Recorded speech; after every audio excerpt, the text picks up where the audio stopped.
எடுத்துட்டு போ.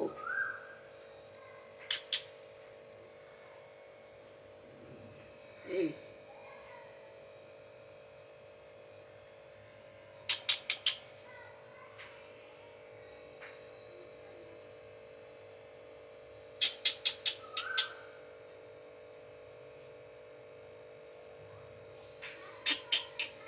எடுத்துட்டு போடி. இந்தா. ம். ஏய். ம். வந்துட்டா எங்கள் சோறு திணி.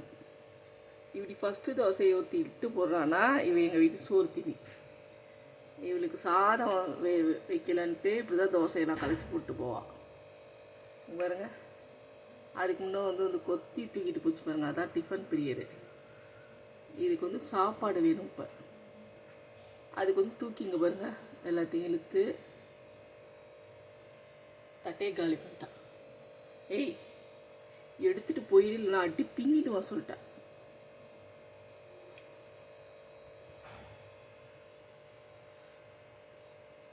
பாருங்க சாப்பிட மாட்டான். சாதம் தான் நேரம் உள்ளே போயிட்டு இருக்கும்.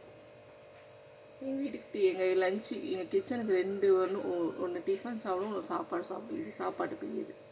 டிஃபன் பிரியர் எடுத்துகிட்டு போயிடுச்சு பாருங்கள். அது சாதமே வச்சாலும் கம்முன்னு போயிடும். இதுதான் தனக்கு முதல்ல சாதம் வைக்கலன்னா அந்த தோசையெல்லாம் அப்படி தான் கலைச்சி போடுவான். இவ தான் சாப்பாடு பிரியுது. சாப்பாடு மட்டும் தான் தீயும். சாப்பாடு ஸ்நாக்ஸ் தவிர எது இறங்காது உள்ள. இங்கே பாருங்க அப்படியே எடுக்காமல் ஓடிடுவா பாருங்க. ஏய் கவரே என்ன வேணும், என்ன பிரச்சனை உனக்கு? மண்டையிலே வைப்பேன் என் கையில் நீ கடிச்சினா.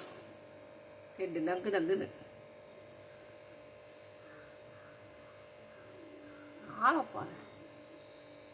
கிவரே ஏய் ஒய் டைம் ஆகுது போ. எனக்கு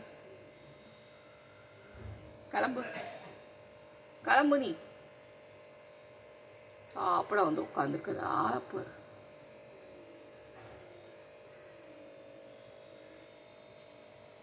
ஓடி போயிடு. தோசையெல்லாம் தூக்கி அந்தாண்ட